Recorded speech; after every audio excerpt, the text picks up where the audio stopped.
has gotten complicated for all of us, and maybe it was always like that. World wars and all that. I always looked back and I said, "Oh my God, we're out of the world wars. Life is going to be easy for the rest of us." It hadn't really turned out that way. Um, but I guess the main one is, be educated and be broad, because without education and kind of empathy and breadth, the human race will get kind of nastier and nastier, I think.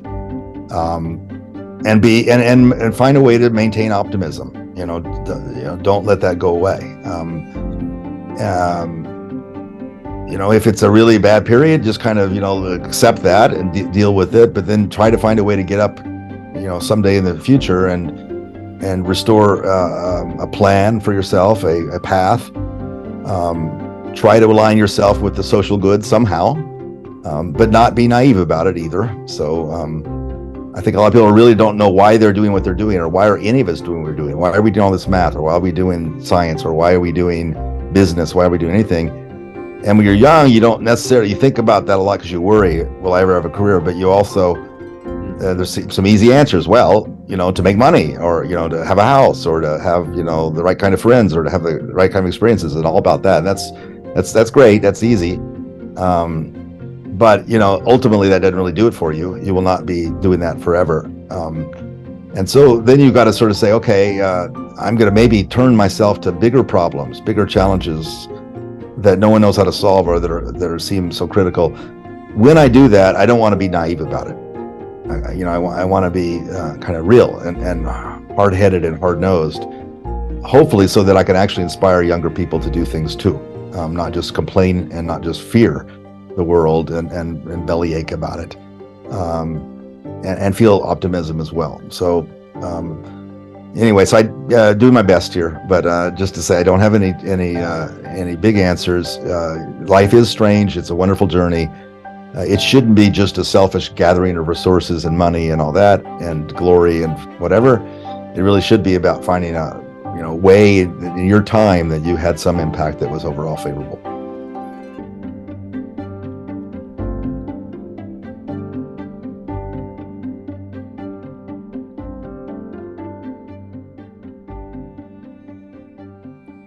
Welcome, Michael, to the Journeys of Scholars.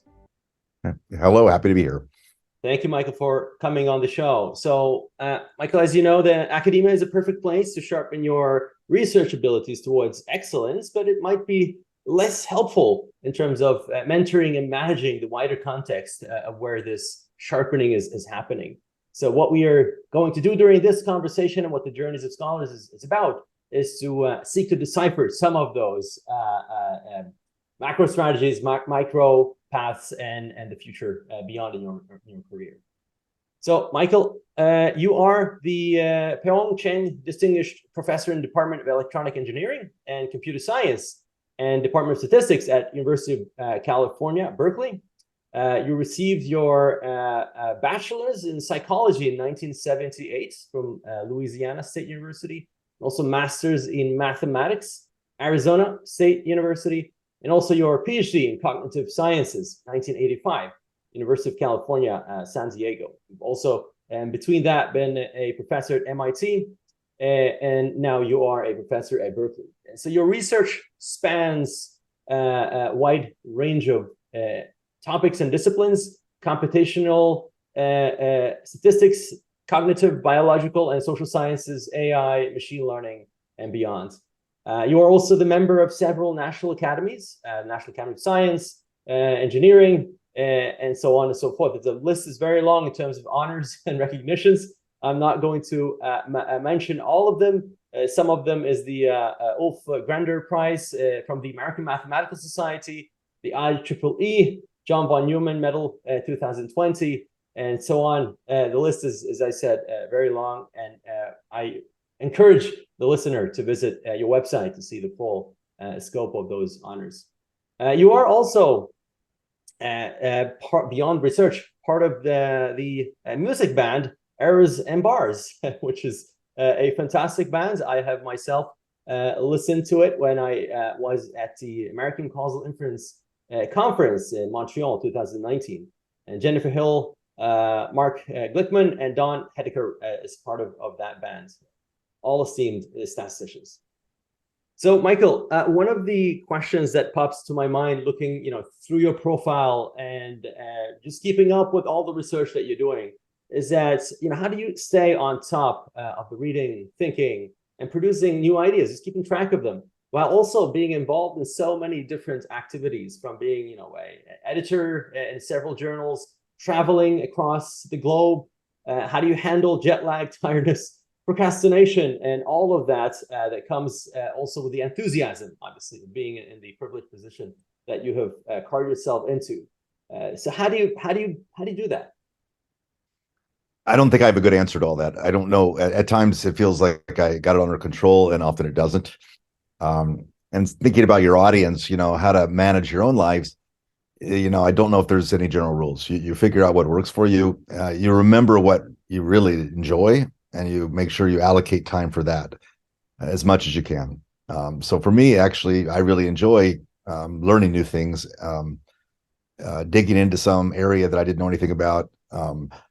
And that even may be, learning about history of some part of the world that I'm traveling to or something. Just continuing to, amass experience and understanding and stitching it together. And so, I try every day to allocate some time. It used to be the late evening when everyone else went to bed, I would, go read my books or something. And you get older, that late evening kind of disappears, but the morning kind of gets to be the time where your brain is working the best. So anyway, most mornings I try not to do any of the other activities I do, and focus on something I care about or I'm interested in, and I try to do that. And then after lunch, maybe I'll just do the checklist of things that might have to be done.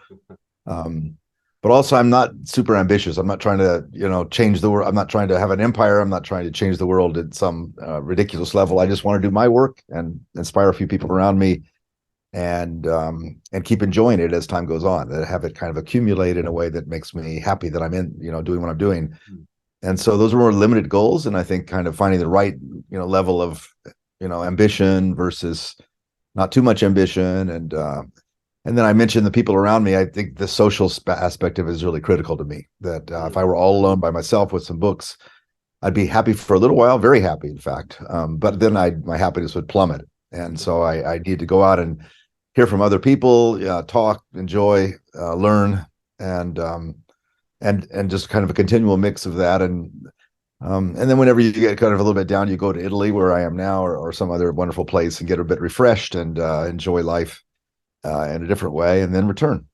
Right. Yeah, you make it sound so simple. I mean, it's which I guess maybe is also part of a sort of a personality trait. So how do I mean it's just so hard to wrap my head around, you appearing in all of those conferences, you're traveling now, post COVID as well, where you're supposed to appear in person.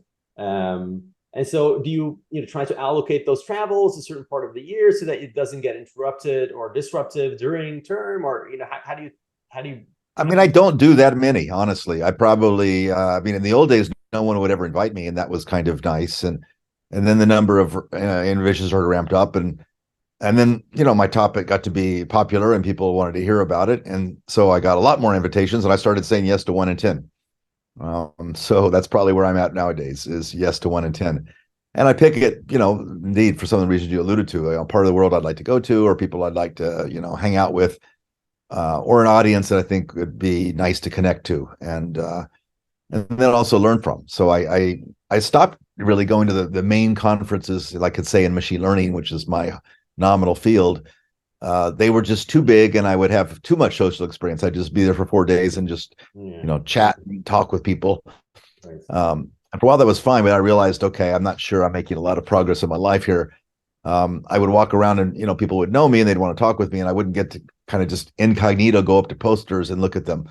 So that partly drives me to say, okay, I'm going to be a computational biologist now for a while, or I'll be a causal inference person for a while, or a mathematician for a while. I'll go to conferences where people don't know me at all, and I kind of enjoy that. I see. I really can go back to being a student again and being incognito and doing it on my own terms and my own speed. So I don't go to that many conferences overall. I mean, maybe if you look at my calendar, you disagree, but I don't think so. And I think also the pandemic did a few things that were healthy. It got a lot of great videos up on the internet Yeah. of people that are giving really interesting talks about various things. Mm. And instead of having to go travel to some place and hear that talk, that might be nice. I literally after dinner, when I don't have a lot of energy for anything else, I can just sit down and watch a great video, and it's kind of, and I do that fairly often. Um, so yeah, it's a blend. Again, it's a blend, and it comes and goes. I mean, I've been doing this for a long time. I mean, over 30 years, I think I've been a professor. And so there's periods where I'm really good at one thing and terrible at another, and then it kind of flips. Right. And look at the overall thing, maybe it seems impressive, but honestly, in the moment, it's more of a focused, and I'm very aware of all the things I'm doing badly in this moment. I see. So what would that be? Can you mention one thing? What Badly, or just things like not meeting some deadlines, or I have lots of letters of recommendation to write. I do those pretty well, actually, frankly, because I really love my students and other people that are near me, and I know about their work. So I will prioritize that and spend time on it. But even if you prioritize it, there's always some staff person somewhere who's saying, we need your letter yesterday. And, Professor Jordan, why don't you do this? Why don't you do that? Also editorial chores. I mean, early in my career, I did a fair amount of it, of reviewing and editorialship, and I'm doing much less. Just because I felt like I paid my dues. I did a lot of it, and it does take a lot of your time. And I don't like to get into the mode where I'm not responding and getting pounced on. So I just prefer to kind of, sometimes hand off the work to some of my students or younger people who are, not being consulted as much. And I think it all kind of works out. And so what stage in your career did you sort of scale up that part of the engagement, both in conferences and appearing in editorials, and then scale down as well? Like can you like both the well, again, it was never planned, but when I was a young professor, I wasn't really quite clearly in a field. I had interests in psychology and some computer science and control theory, and so adaptive mechanisms of all kind of fascinated me, and interfacing them with data collection and so on. And at some point I realized that a lot of that was statistics, so I kind of said, okay, I'm going to become a statistician. In the meantime, the word machine learning had about it, and my work was clearly relevant to, there was a high overlap, so I would submit papers there and I would go. And so that was great, but also it was kind of clear to me it was too limited. It didn't have the statistical perspective I liked. It didn't have the control theory perspective I liked, and so on. So I said, okay, I know I'll spend some time here, but this isn't my whole career.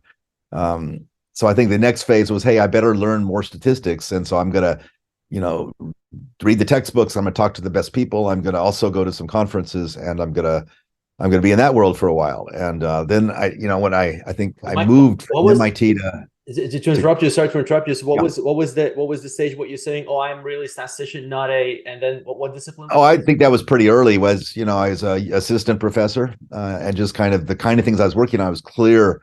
It had to do with inference, and it had to do with uncertainty. It had to do with design of experiments and so on. And I had some, I'd done some psychology, and there you have to do some basic statistics, and so I was at least a little bit aware. Right. And it wasn't very hard for me to sort of see that if I dug in further, I'd get deeper. And it's taken a lot of years, but I did eventually. But I think when I moved from MIT to Berkeley, and that was to leave kind of the psychology, neuroscience world, and to go into the statistics and computer science world. And so that was great. I felt at home. But then I missed the science, a bit. It was all now math and algorithms all day long. And so I, looked around a bit, and it was the heyday of, molecular well, there's many heydays of molecular biology, but that was certainly one. There was, measurement of expression and so on. So I said, okay, I'm going to learn some biology, and I just kind of then got out the textbooks on the immune system and virology and molecular biology and proteins and so on. And I worked on that for a while. It gave me a way to exercise some of my developing technical skills, but on real problems. And so that, again, I could kind of be in a different world for a while, immerse myself, get a better perspective on things. And then that continued. Every 5 years or so, I would sort of, say, well, it's not that I'm done with this. It's just that what else can I do? And what other topics seem pregnant with possibility, or I'd just wish I knew about them, and I'd think more deeply or more broadly, or I'd connect up things better. And so I would, figure out what that topic might be, and then I just go for it. And I wouldn't feel any embarrassment about being a naive person in that topic, or reaching out to people who know a lot more and just saying, "Hey, I don't know anything. Help me." Well, that's a fantastic. So what's like going on in your, walk us through what's going on in your mind. Like at what stage do you feel like, oh, now I am saturated with this topic X, and now I'm moving into Y. And for what reason did you choose Y particularly? Yeah, I don't think you ever get quite. I mean, saturated is perhaps the right word, but honestly, we're talking about something like molecular biology or statistics. There's no way, in 1,000 lifetimes you would, get saturated, really. And so I am a musician, as you alluded to, and I have to use musician metaphors. But someone once called me Miles Davis of machine learning. And if you know Miles Davis and music, that he would every 5 years or so reinvent himself. He would go from bebop to avant-garde jazz to fusion to rock to and so on. And I don't think if you ask him, he would say, "Well, I've saturated." It's really more that, hey, I'm curious, and I feel that, and so I kind of feel that it's a little bit of the metaphor of kind of a spiral or something. You go around for a while, and as you do that, you've kind of gone up a little bit too, and then you go off to something else again. You kind of return home, and now you're back a little higher. And every time you kind of come back to some things you were thinking about in the past, you say, "Oh my goodness, I'm seeing that in a new way. I think I'm thinking more deeply, or I'm just I see more connections." And so you're kind of going up this spiral, and it's not as if you're just wandering crazily or ergodically out in the field. You have some goals and you have some things you want to return to, and you like to solve them, but you know that if you persist only on that, you won't maybe get there. Which is different, I think, than the model a lot of us are taught when we grow up. You're going into school. If you're going to be a mathematicien or a physicist, you pick a problem and you go after that problem. Exactly. In number theory or whatever, let's say, cosmology, and you go after that problem obsessively for the rest of your life. And maybe you get there, and that's a great story. At least for me, that didn't work that way, because I block, and then I don't know what to do, and it's and I mean that's okay too, but for me, at least over the length of my career, it was not a good idea to do that. It was better to, like I say, it's spiral staircase. Yeah. I mean, I tend to think about this also being like an MC algorithm, but you are sort of exploring the space of ideas now, right? You're jumping around as a person intellectually, and then I tend to be doing more equilibria theory and optimization theory, not so much MCMC these days. But MCMC, the part of it I like is the more optimization related with Langevin algorithms and gradients and so on. So things that guide you, and then around there you explore. But you don't just toss coins and hope to kind of go uphill. Right, exactly. Which is actually a very good point that you're making, because I was going to ask, are you growing on the edge of your intellectual ideas, or are you jumping completely into a new, which would be an MCMC, jumping completely? Exactly. You want to find the frontier a bit, and you want to find things that seem promising on the other side of that little hill there, and sort of try to run up and see if it's worth it.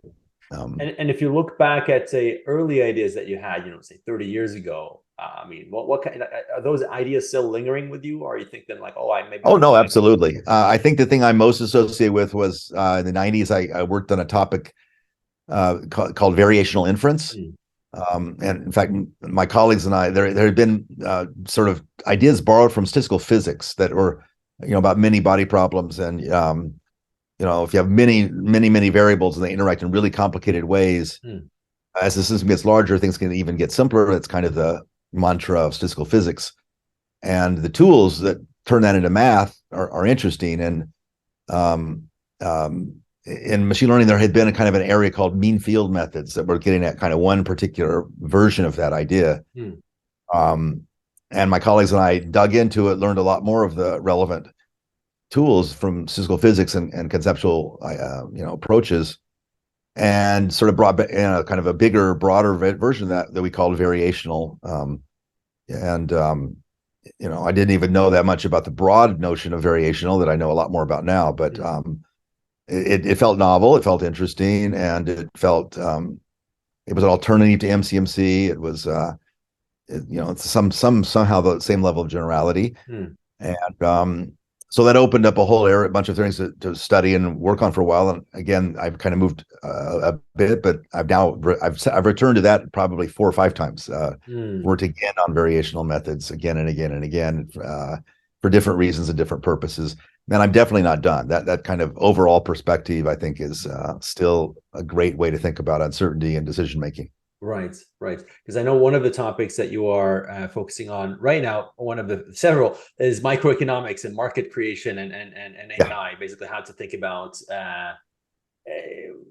well, I would say like non-IID data, but in the sense that you have like a system that is affecting itself as it's moving forward and endogenous. Right. No, there's 2 things you said there. I mean, it's not about so much about non-ID. I think everything is non-ID, but it's about strategic agents. And so it's about ones that if you collect data from them and you kind of then tell them the results, they're going to change their data after that. They're going to they have a vested interest in outcomes. Yeah. And so there's this kind of I'm going to alter things so that I can get an outcome I choose to have. So there's definitely a feedback notion, but there's also kind of a vested interest notion, and there's a need to incentivize. You got to think about, okay, how about I set up the problem so that someone would give me good data or would give me a good service or would interact well with me. And so these are questions that microeconomists have definitely, obviously, there's a whole, 100 years of work on it. But actually, rarely are the agents in economics kind of learning as they go and trying things out and exploring and exploiting the kind of things we do in machine learning. Rather, they're assumed to kind of already know a lot of things. They know their preferences. They know some kind of a demand. They know some sort of a utility. And given that, then they, calculate lots of derivatives and kind of, try to go uphill and downhill and find equilibria. Yeah. But as soon as you put statistics into that, now each agent is a statistician, and it's also trying to interact and, maximize something it cares about. And there's conflict and there's scarcity and all that. That starts to feel not just kind of interesting mathematically, but it describes the real world. That's kind of, lots of the systems that we look at, people interact, medicine, transportation, commerce, and so on. There's lots of human agency in all of those things, and it's humans that are gathering data and they're trying things out and they're cooperating, they're competing, and we need a better understanding of that. We need a language to talk about it, and so for me, it was kind of obvious at some point that this would kind of complete my triad. I knew at some point a fair amount about statistics. I knew a fair amount about computer science and algorithms design and applied mathematics. But I didn't know about incentives, and I didn't know about collectives, and I didn't know how to think about that so well. And if you put the 3 together, I kind of like to show this little kind of triangle that the 3 together really allow you to address and solve lots of real world problems. The ones I see out in industry, the ones I see when I read the newspaper, and you see pairwise interactions among these fields. So just to flesh that out for a moment, if you have economics and computer science and statistics as kind of 3 intellectual traditions, if you will, I don't necessarily just mean those fields, but intellectual traditions. Like economics meets up with statistics. That's econometrics. Okay, roughly speaking, econometrics is about using statistical ideas to measure the economy, understand the economy, and so on. But it's not so much about algorithms and mechanisms and the design of mechanisms that use statistics. It's more about just measure the economy. Yeah. So lots of causal inference, lots of time series, and so on, and often more macroeconomics, measure the economy at the macro level. Statistics meets computer science. That's just machine learning, and so that's a very vibrant topic. And I think the early computer scientists doing that really in some ways before my time didn't see it as statistics very much. They thought it was a brand new field. It was how about the computer was learning from data, and the computer wasn't being thought of as a statistician, but as a entity that could program itself. But as time went on, I think became clear to many of us that that learning in the machine and statistics were kind of the same field. But the computer science angle brought, freshness and new ways of thinking, algorithm, scale, design, statistics, right? So that's great, and we've seen this rollout of machine learning systems, especially recently, that are, doing wonderful things or terrible things, depending on the problem. But what's missing there is the social collective conception, the notion of incentives, the notion of agents interacting as they do statistics and machine learning. So they're missing the economic angle. And then finally, the last part of the triad is computer science meets economics. And that actually exists as a field too. It's called algorithmic game theory, and it's a vibrant field. It has its own conferences, and it studies things like auctions, design of combinatorial auctions. If I'm selling multiple goods and I've got multiple kinds of buyers, what protocols do I use so the auction actually works, and so on. And very interesting, vibrant field. But what's missing there is the statistics. There's not much inference. There's not much collection of data. You assume preferences are known a priori and so on. Right. So anyway, it's kind of interesting that in this little triangle, that every one of the sides of the triangle is an existing field that with people that spend their lifetimes in that field. But there's very few people who sort of say I'm all three of those, and there's no very few conferences that are all three. But if you go out into industry and you work on real problems, like I said, transportation or commerce or healthcare or whatever, and you work on a real problem, there will be data, there will be algorithms, and they will be economic issues and incentives and multiple agents. And so the people around the table are doing all three of those things simultaneously, and sometimes they get good at all three, or at least they collaborate around the table. Right. So that's kind of informed my last round of learning, is to become an economist to complete the triad. That's fantastic. So I was going to link it to other topics, say in public policy. So if we go beyond economics, say that you would extend economics to being say behavioral sciences like psychology, maybe sociology, thinking about also power relations, other types of mechanisms that economists might not maybe to think about that often. They tend to think about rational agents and transactions. Oh, I'd push back on that. I mean, first of all, there's no boundaries on all these things, and most of these things have been going on for 30 or 40 years now. The perspective of bringing all three of them together, I don't think is that common. But economists definitely, there's a whole area of, as I'm sure behavioral economics. Yes. And they definitely think about that, non-rational agents, but they also definitely think about public policy implications of what they're doing. Absolutely. I mean, if you read Freakonomics or whatever, those are economists writing about the strange things that happen when you don't set up the system the right way, because people behave in a certain way, and how it would be better if you did it in a different way, right. And helped inform government policy and so on and so forth. So I would like to push back a bit there gently. Yeah, I mean, it's a dance within the social sciences. We have political science. You have, and one of the questions I've been thinking somewhat about is that if you would generalize this sort of idea of bringing AI into the social sciences, where you have, thinking about not markets necessarily, places only, but you think about governments, allocation would have to be including economic thinking. But also within political science, power relations would be another thing that you could definitely include into economics, but it doesn't have a natural place necessarily in terms of. Can I push back again? Please, I mean, please, yes. With all due respect, I mean, I know very little about political science, and I know that those are things that have their own big long tradition. Yeah. But there's a branch of economics I only learned about a year ago, but it's this branch of principal agent theory. And it's different from classical economics, where you kind of have these equilibria, and the agents were all Nash equilibria, all interacting in a symmetric way. Yeah. It's all about the asymmetries and the power relationship, effectively. And it's subtle. It's interesting. So there's an entity that has more power just because they have more more capital, or they own something or whatever. Yeah. Or they have the law on their side. And there's an agent which has nominally less power, which is the agent. But the principal wants to interact with the agent, because the agent actually can do some things the principal can't do, or the agent has more time on their hands, or whatever. They have some resource that the principal doesn't have. So you have this big asymmetry where there's kind of a boss and there's a worker, but the boss just can't tell the worker what to do. That was kind of maybe classical economics, and but rather the boss has got to think about how to incentivize, and moreover, how to incentivize when some things are unknown. And so a good example of this is kind of the airlines and pricing of airline seats.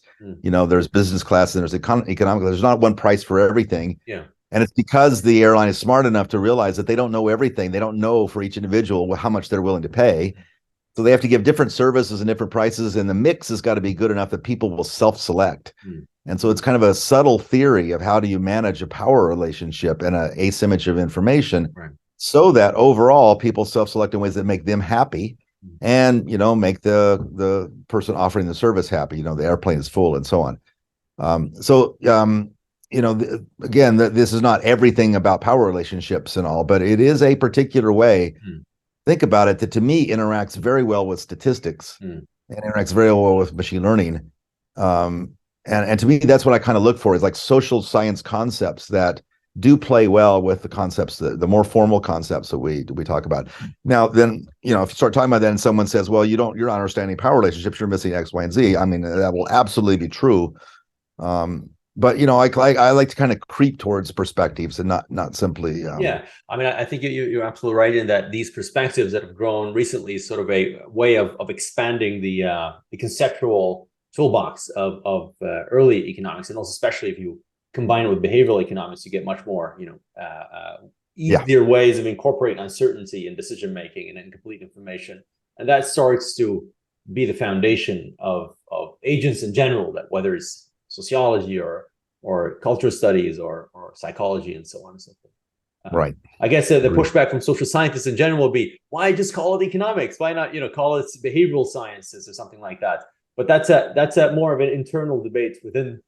Yeah, no, it's an internal debate, and terminology can set you afield. But behavioral studies or whatever. To me, I did do psychological training, and and all. It tends to focus a little too much still on the individual, and how do they behave in certain social contexts. But what I do like about the economic perspective is it says, okay, what's wrong about the overall social context? What could be better?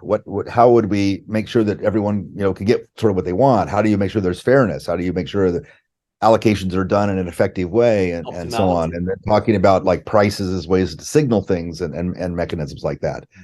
So it is a little bit more, in fact, I don't know if economists always think of themselves this way. To me, it's a little more of a design field. It's almost an engineering field. Whereas, sociology and psychology, it's more of a science. You're trying to understand how people behave in certain contexts. Right. And, if you're a social engineer or a psychological engineer, that sounds terrible, right? You're trying to engineer, you can't, why should you be allowed to do that? But when you say economics, you're sort of allowing yourself both to study what's happening out in some market, but also say, hey, that market's messed up. We should have antitrust. We should have, regulation and so on. But let's think about it in a smart way. So when we put that in there, the overall system actually does better than you might think. Right, right. So anyway, I don't think there's any strong barriers between these fields. And certainly, historically, people, moved around back and forth between them. But I guess I'm partly pushing back because I don't, just like when I had to push back against my machine learning colleagues saying, oh, it's statistics, that's just analysis of variance or just regression, and we're doing all these other crazy things. And I'd say, well, what I did, tell me specifically what you're doing there. And they'd say, well, this. And I'd say, well, that's the EM algorithm, or that's, semi-parametrics, or that's this. And they say, what's that? And, and often they would have something new, but they were also there's this huge gap. And I think that with economics, it's very much the same thing. People think, rational agents and Nash equilibria. And there's a few cartoons. Working, living, breathing economists are definitely not constrained by those cartoons. I agree. I mean, economics as a field has really developed far beyond what it was 50 years ago, say behavioral economics, and opening up all of those fields. The connection between stats and computer science is really interesting. I'm thinking about Leo Brayman's article 2001 about statistical modeling, the two cultures, where you have computer science and statistics basically being described as a data modeling culture and the algorithmic modeling culture. How do you see today this mixture? I know that at Berkeley you guys are trying through students and curricula expose the younger generation to think in both cultures. But how would you say mid-career and beyond, and what problems persist today? Well, I mean, I think Leo was definitely onto something. In the era, but it was very much a cartoon and a caricature. I mean, he definitely had in mind an overly theoretical statistical field that had kind of emerged in a place like Berkeley, where everything was theorem proof and everything was very abstract. And he kind of rebelled against that. And he saw the machine learning people sort of, let's just try it out on lots of data sets and see how it performs. And so he wanted to kind of write about that and sort of, call it two cultures.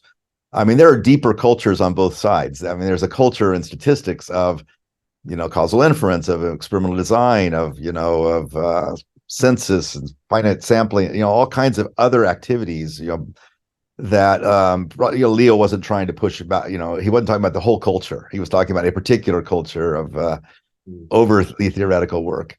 And then on the computer science side, you have theoretical computer scientists who talk about NP complete and computational complexity and sampling and all that. They prove it's theorem proof all day long. So really what you want to do is kind of break down a few of the barriers that are hindering progress. And I think Leo was trying to do that. Yeah. But most young people who come up after that and they start to see what's on the other side of the barrier, immediately they bring it in. And so I think the culture is just kind of completely merged. You'll see residues and remnants, but you will go to a machine learning conference, you'll see, causal inference ideas here, you'll see, infinite dimensional analyses here, you'll see time series, you'll see, EM algorithm, blah, blah, blah. And it's just kind of fluently used as part of the overall machinery. And then on the statistical side, I think Leo had a big role, and, statisticians started to care at some point about, high dimensional, non-parametric, et cetera, as techniques, as methods, and viable methods that would work in practice. And, you'll see like a state-of-the-art causal inference thing might be something like double machine learning, or, these kind of techniques that will just use a machine learning, predictive black box, but in the context of causal inference. And so I would assume Leo would find that kind of a breaking down of the walls. And, but, I think at Berkeley, we have a curriculum, that I played a role in designing, which is we were kind of grabbing the term data science in a particular way, which was you need to have the sensitivity of a statistician and the sensitivity of a computer scientist. Right. So you got to be kind of prepared to build something, to make a piece of software, do something, and try it out on lots of problems and interact with the real world. And at the same time, you got to be prepared to be careful and think about your assumptions and do diagnostics and so on. So we designed a first class called Data 8 that brought students in at the freshman level. And one goal was to teach them programming. Let's assume they've come from high school, they didn't learn programming. So we picked Python, which is the modern computer science language, and not R. But then we said, okay, what are you going to learn in Python? We're not going to just teach you to program. We're going to say, let's teach you how to do, say, one of our first projects was a permutation test. Okay, that seems pretty advanced.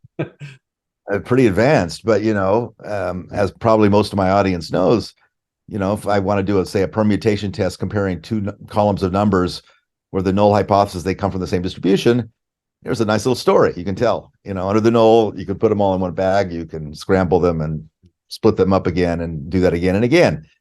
And all the things I just said have a natural statistical interpretation of a sampling distribution, but they also have a very natural computer science interpretation of making lists of things and permuting and doing that on code. And so there you go. You've got a nice little vignette where a student can be taught, here's how you do randomization in Python.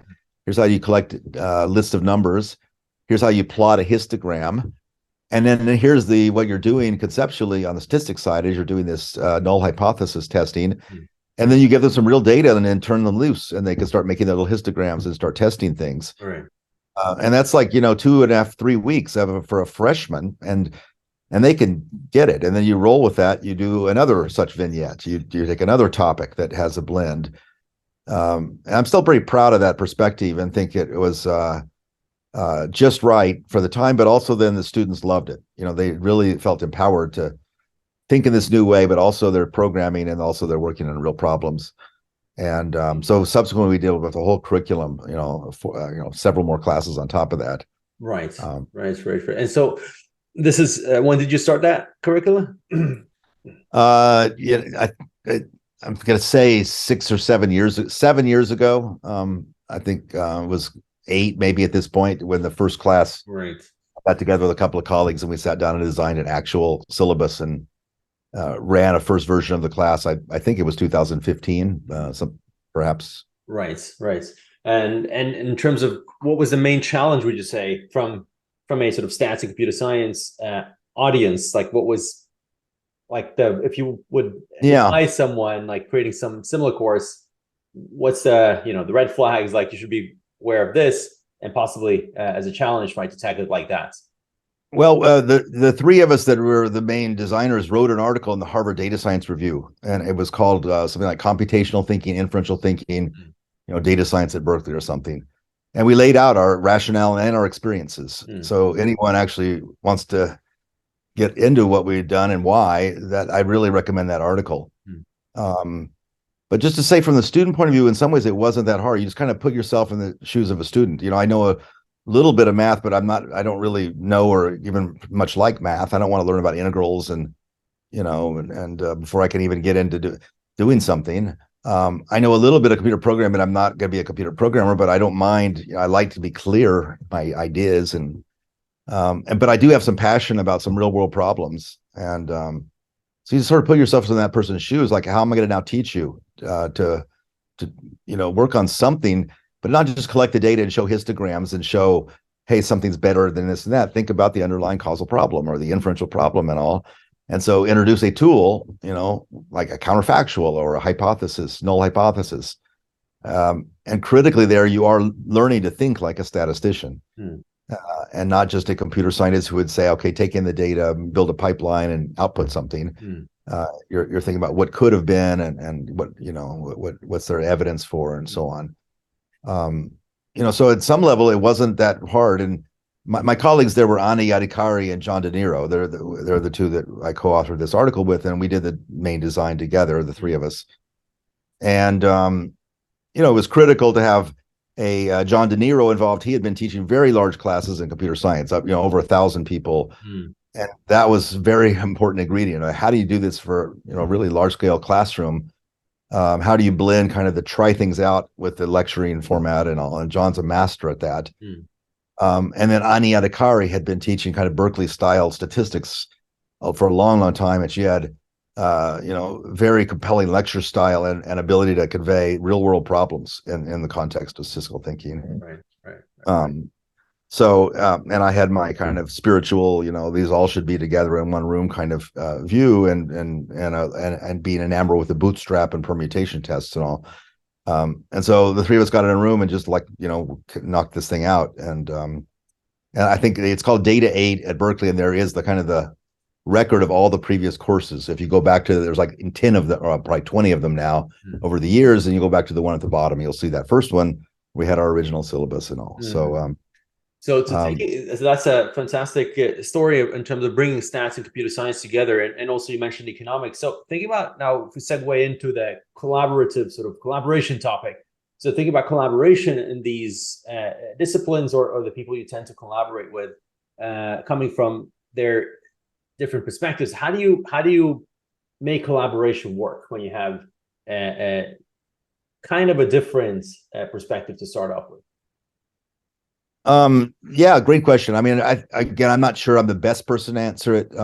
I just, in general, a good applied statistician is a collaborator. They tend to want to be involved in, querying and, looking at data different ways and thinking about different interpretations. And they don't want to just do it all by themselves. They've got to kind of talk with the domain expert. They got to talk about the people who could gather more data. You have to be embedded in a team with some expertise to do that kind of activity, in a really reasonable way. So I think it's kind of just in general, applied statistics is good training for being a collaborator. Right. And when I am a collaborator, I kind of have that mentality of trying to bring something to a project, not simply determine and say, here's how it must be done. But and then the computer scientist side, is more of an engineering side. It's, hey, let's actually build it. Let's do it. Let's make it work. Let's try it out. Let's do various versions of it. Let's and very activist. And that's another kind of collaboration, if you will. I think classically computer scientists didn't do a lot of collaboration in the sense I have in mind, like for science and for data analysis. They just kind of would build a really good piece of software, and their goal was to make it airtight, and they could ship it and people could just use it. And I think that's great. That's an important part of computer science. But when I was sort of arguing at Berkeley, we should have a data science thing that brought them together, I had in mind, hey, statisticians, be a little bit more like these computer scientists. But at the same time, the computer scientists don't just ship your stuff. It's not going to necessarily work. Embed yourself with real teams and do a little bit more like the statisticians. That'll make you do your job better. And again, I think at Berkeley we kind of did this more formally, but just it was kind of obvious that the fields would start to do this naturally over time, and you just want to usher that along. I see. And so thinking about the process of discovery, because of these different styles, right? The process of discovery of ideas and developing ideas, does that pose a problem, or is it? I mean, it sounds like an asset, but it could also be a different. Like if you're not expecting that different type of different styles coming together, it might pose some friction. But it could also be an asset, obviously, in terms of people. Yeah, no, overall, I think it's, there's terminological differences. There's kind of respect for culture issues and all. But, you can certainly get into collaborations that are stretching things even further. If you are working with a lawyer or someone in, biological science, where they will often have just kind of a different whole perspective. And exactly. A couple of my students have kind of worked on qualitative social science analyses, with emphasis on the qualitative, and they, there are sharp debates about qualitative versus quantitative methods in the social sciences. And if someone like me comes in, they naturally think you must be a quantitative person, but not necessarily. I do have respect for other ways of thinking, and I actually believe that starting with qualitative thinking and strategic thinking and all is often the right way to go. But to me, at least, rarely it stops there. You try to go towards something more repeatable, formal, quantitative. But yes, you have to kind of be, I think, a person who's willing to be patient and listen and try for a while and see how it goes. But there's going to also be just places where there's no bilingual possibility. People just really have very different agendas, and that's part of life. Yeah, that's part of life. And actually bringing that to the question of thinking in terms of personality. So Adam Grant wrote this book, Give and Take, which sort of characterizes 3 types of personalities: the takers, the matchers, and the givers. Basically, those that take more, those that match what you gave me X, I give you X, and those that tend to give more in general. And then you have those types of archetypical personalities in different weights, and we might be of different types depending on what we are in our journey in life, but also maybe in domains of work and family and so on.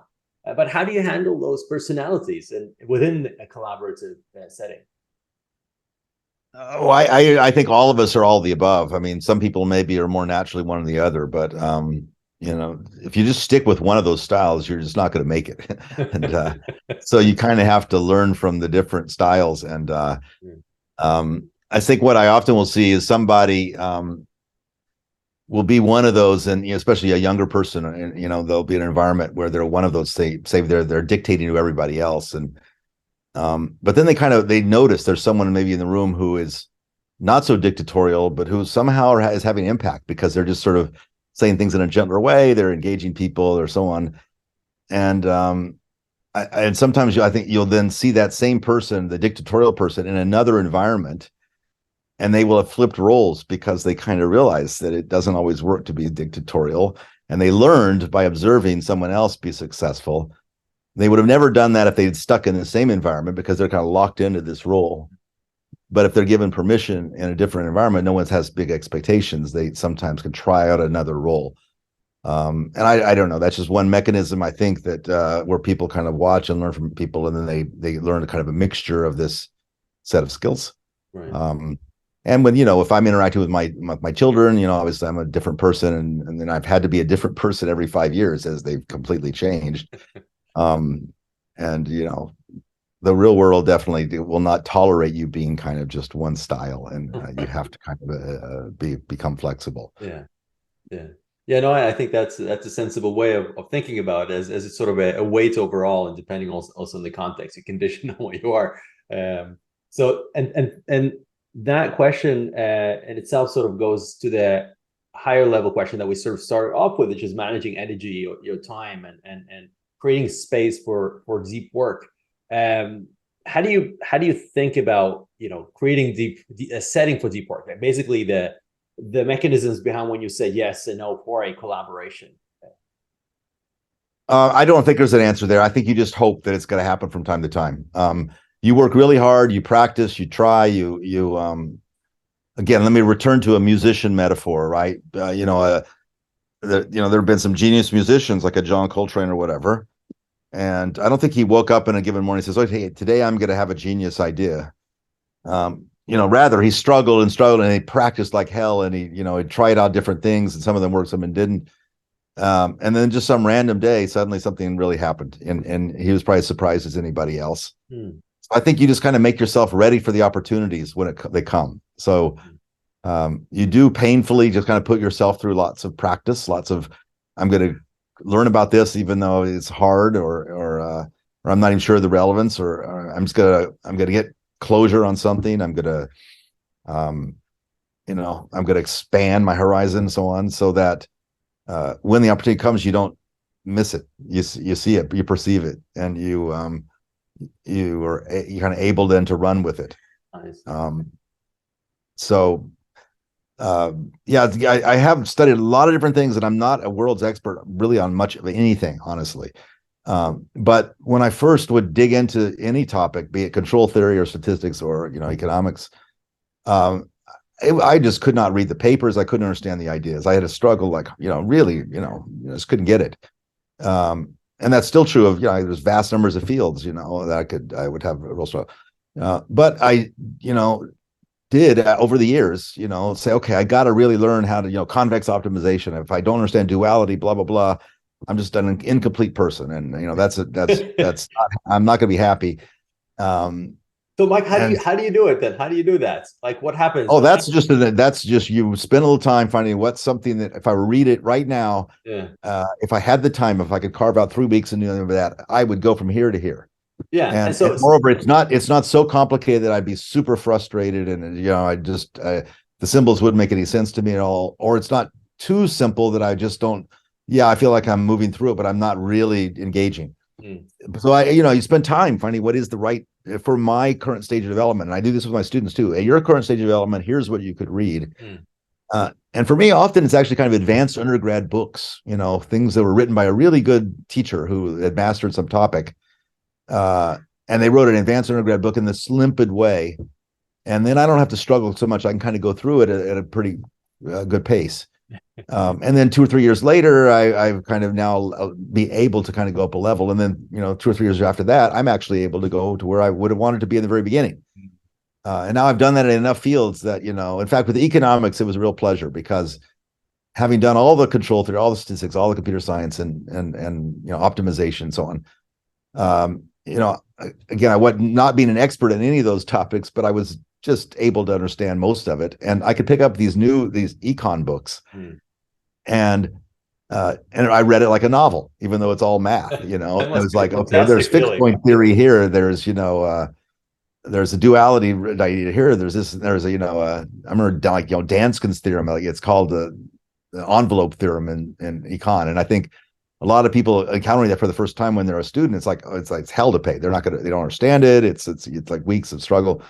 And for me, I got it in 30 seconds, It's not because I'm a genius at all. It's really just because I've done it long enough. So I stuck with all those things, and now I'm old, but I'm enjoying the fact that I can engage at those various levels. So so I guess that's a message: is don't give up, just kind of stick with it, and give yourself the time to be an undergrad at on topics you don't know much about, and don't feel you always have to be right at that cutting edge. It's frustrating to be there.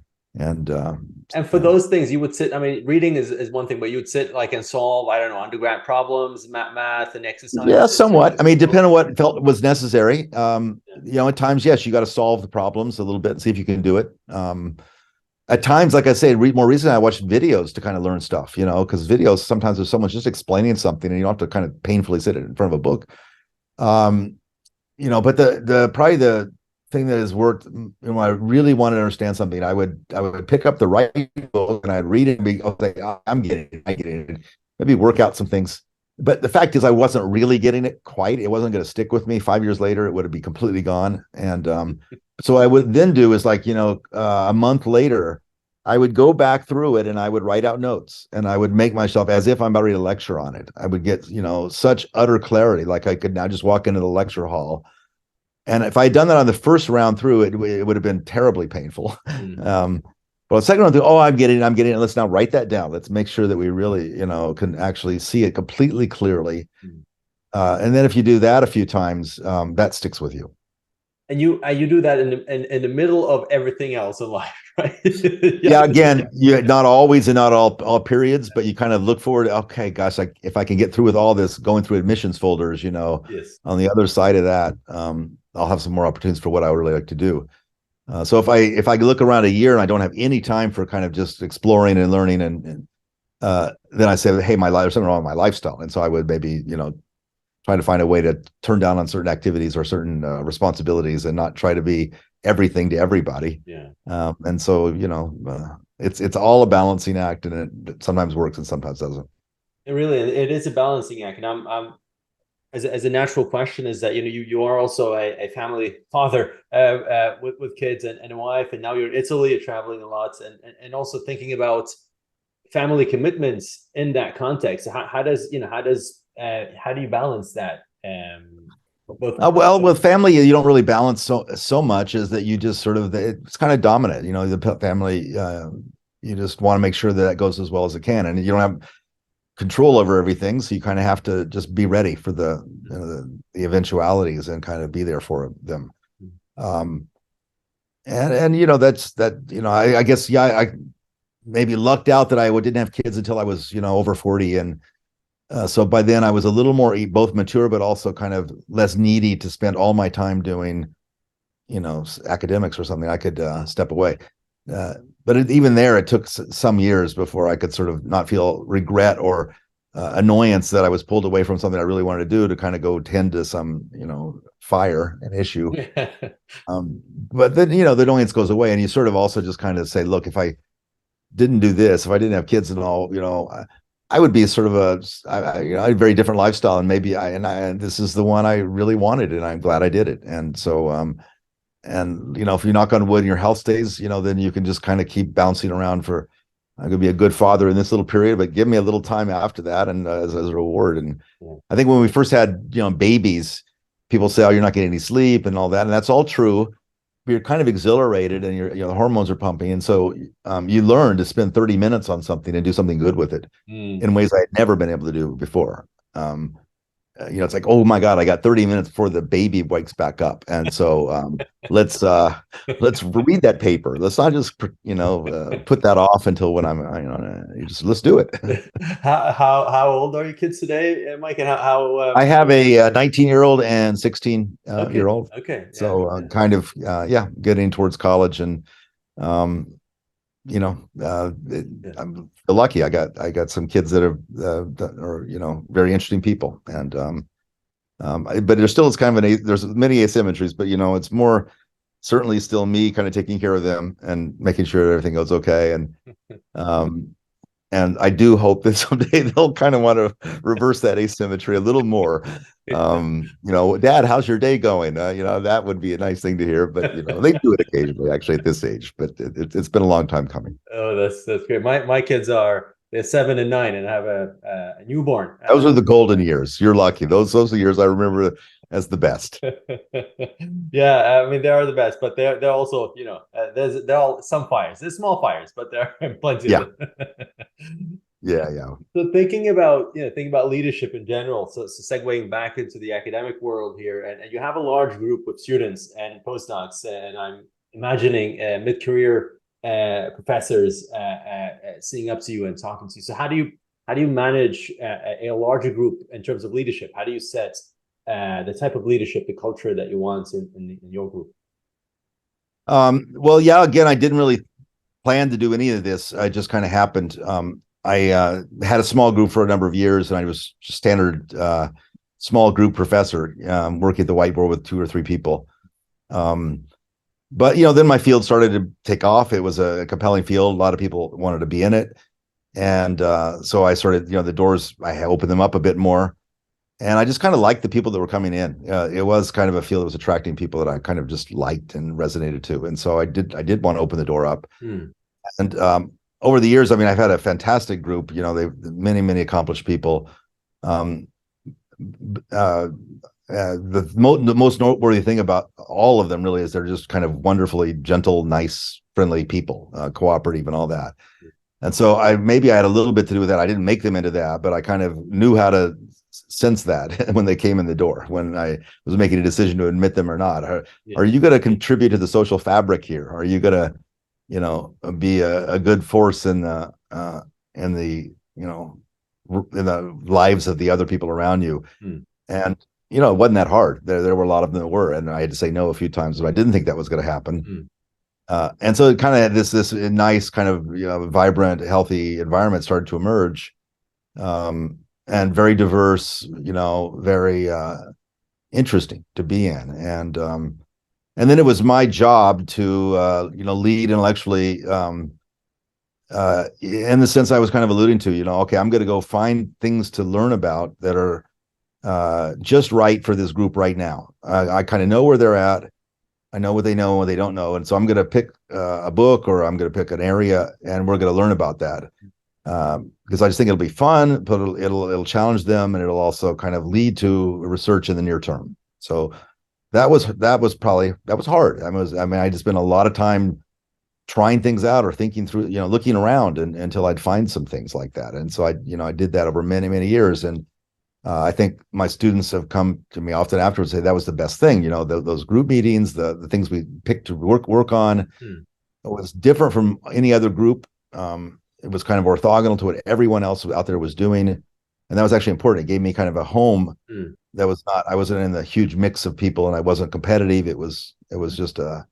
So talk us through the difference. So what was that like the normal thing to do in a lab, and like? Oh well, the latest example is that everyone's talking about AI and machine learning and these large language models and predictive things and all that. And I've been there, and I've worked on many aspects of those things for a long, long time, and it's obviously all not done. So when it started to become apparent that these models were going to have a bigger impact than we might have imagined, that they could be scaled, that there was lots, impact. One could say, okay, I'm going to now compete with everybody else trying to, prove a theorem about why deep learning works or this or that. That was where everyone kind of went, and all the papers that you would see were all about that. And so I kind of, thought, well, I could do that, but I also that's going to be kind of highly competitive. My students will be competing with lots of other really smart people out there.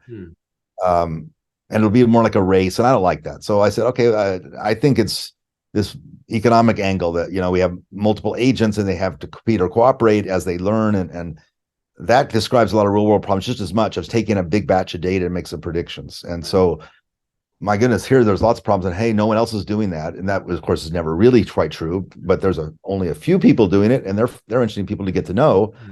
And then my students will get to know them, and there'll be a little community emerge where my students are very much engaged. I see. And so that's been a success story. Now I have a bunch of students who are leaders, emerging leaders in kind of economics meets machine learning. And I think they're pretty happy and grateful to be there. And so, I do take some responsibility. I don't think I'm the center of everything, but I did kind of work that out and help boost them. And then they do the fun thing of all that is, of course, then they do things you never could have imagined. You say, well, how did they think of that? And it happens all the time. That's basically competing through innovation rather than competing on, like, you invented a new game or relatively new game. No, exactly. The idea, that happens sometimes, not as often as I like, that you invented a brand new concept and new game and all that. But when you do, that's super. So walk us a little bit through the practical sort of day-to-day of that lab. So you meet every week, you meet every student. Yeah, no, it's like, how does it? It's a blend of all the above. I really literally have like 30 people in my group, so I would not do a 1 hour for each person every week. That would be, but I never did that really. I just found that I did a little of that maybe in the very beginning, and I just found it not that fun really. That a student would come in and say, "Well, I haven't been able to do much this week," and they didn't enjoy it. I didn't particularly enjoy it. So instead, we would run. In fact, when I was first a professor, these 3-hour meetings, and literally 3 hours. 3 hour, like lab meetings, 3 hour. Lab meeting would be 3 hours, and there would be like a book. I would have said, we're going to read about variational methods in statistical physics. We don't know much about that, but I've read enough to know this is a great book, and moreover, I've read enough to understand the basic ideas, so I can help if we get it stuck a little bit. I could get us moving along. And so we would do that, and we would spend 6 months doing that, 3 hours shot. The 30 and approximately 3 hours. A couple of students would have volunteered to be the presenters, and they would present at the the board. and people would ask questions, and sometimes no one would understand, and we'd try to figure it out on the fly, and that would accumulate over some months until by the end of it, everyone really was an expert and had a lot of ideas, and cool thing would be happening. And then it would just kind of, okay, then you'd have little ad hoc meetings after that. Hey, here's my idea. Let's talk about that. And then I would often encourage teams to form. That way I didn't have to interact with 30 people directly, or well, sometimes I do, but rather it would be often 4 or 5 people. We'd huddle in a room together. They'd say, here's what we're thinking about. And then I'd help critique or give new ideas or go through details. Yeah. And that has been the kind of the model.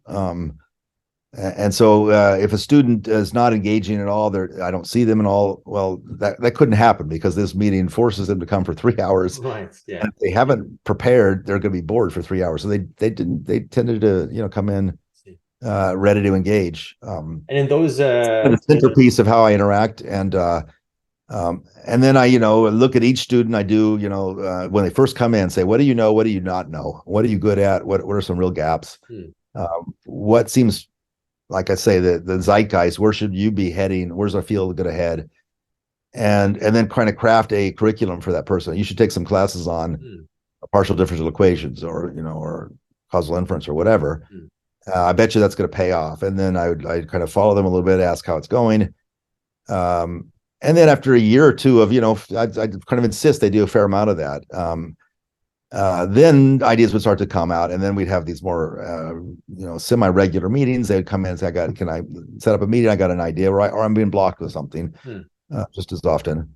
And then by year 3 and 4, it's just like, that would happen, reasonably often. And so, it was just a model that kind of came up that allowed me to have this larger group. I didn't necessarily want it, but like I say, it was a lot of great people who I felt like should be in the field. And again, it was, also, I do think diversity is really critical. I've really felt I needed to emphasize that. And by having a bigger group, it kind of made that a little, easier.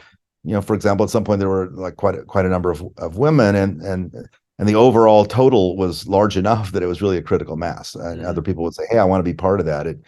Women and men who would say, yeah, this is an environment where I'm going to learn a lot because there's people that aren't just like me. And these 30 or something students are mostly doctoral students and postdocs, or is it like masters? Yeah, all doctoral and postdoc. You got to focus a little bit. And so I never had undergrads. They just didn't quite have the mathematical maturity and kind of the fire in the belly. I mean, now that's not entirely true. I obviously could have taken some, but it was just important to focus. And so postdocs, not in the beginning, but then more and more, there were some postdocs, and they've been wonderfully helpful. Yeah. And you do apply for funding for them as well, Mike, or is it? I do. Again, you have to cut down on the activities in your life. You're asking about how you manage time. And one way that some people waste a lot of time is worrying about funding. And so tell me about it. Yeah. So, maybe so in some part, I've just been lucky. I've been at 2 universities, Berkeley and MIT, where it makes funding a bit easier. Students often will get fellowships. Half my students probably have gotten fellowships, so that cuts down half of a possible workload. I also have colleagues that I'll write bigger grants with, and then there's the companies have kind of risen up. There's like Apple Fellowship or Amazon Fellowship, and my students will go for those. So at the end of the day, I say I'd spend less than 5% of my time over my 30 years worrying about grants and writing grant stuff. So that's fantastic. So it's more time devoted to mentoring and actually doing the writing of articles, right?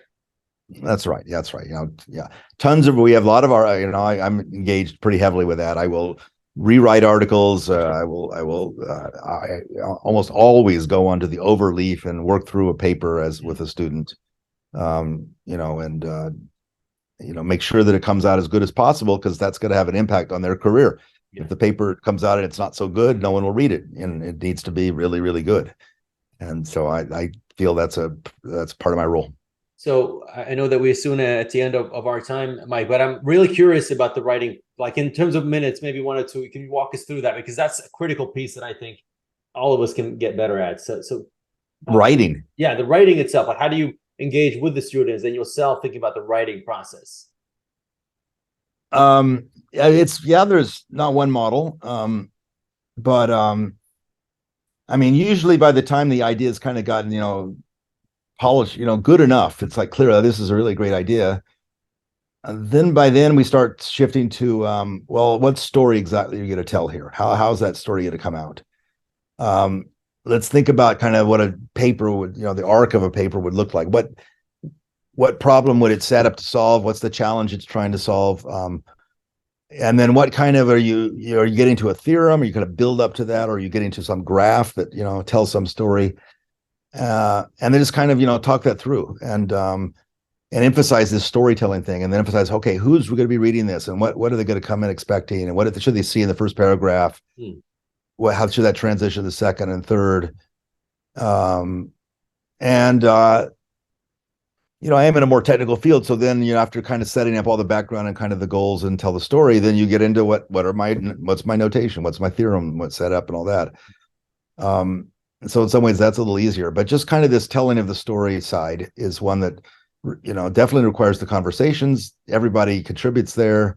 And then, a student will typically write the paper, the draft, and then I will look at it. And,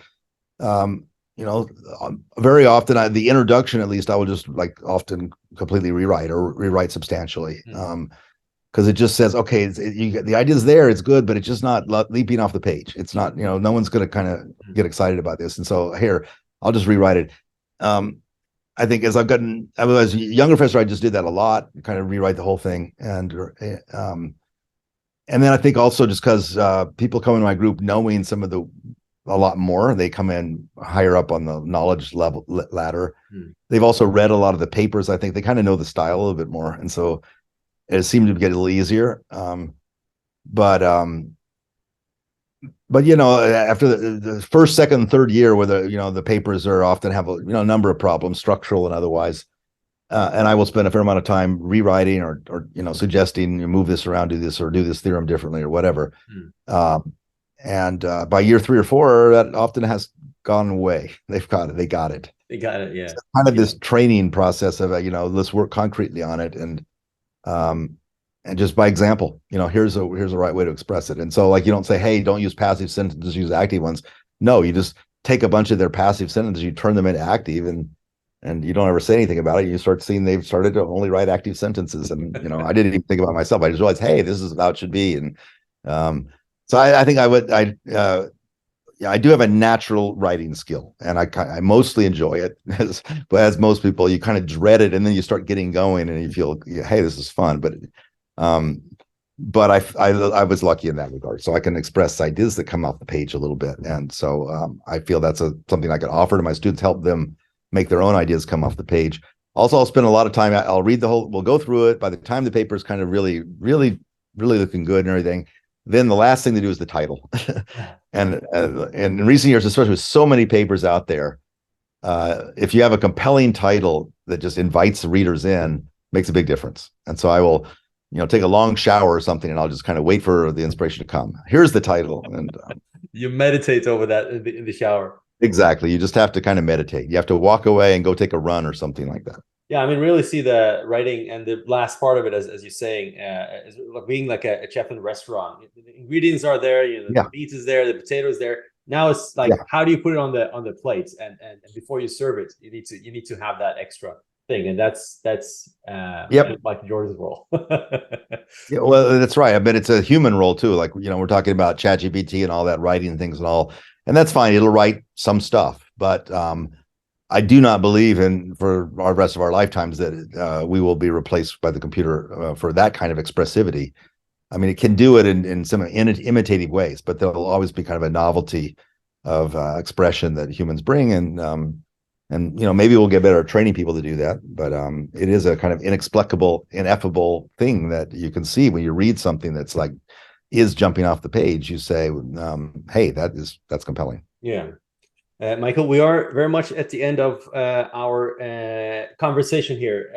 I want to, however, give you the last word in terms of thinking about a challenge. If you would meet a student or a mid-career professor or whoever is listening to this conversation, what would you like them to do more of and less of? Like them to do more of and less of.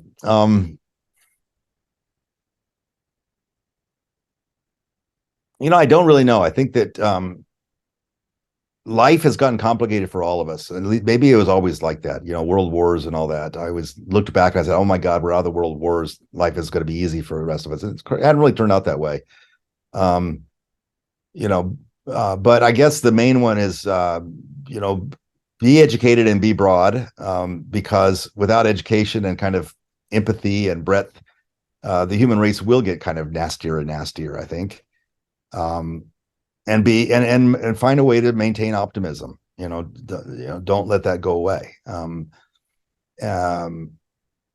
If it's a really bad period, just kind of accept that and deal with it, but then try to find a way to get up, someday in the future and restore a plan for yourself, a path.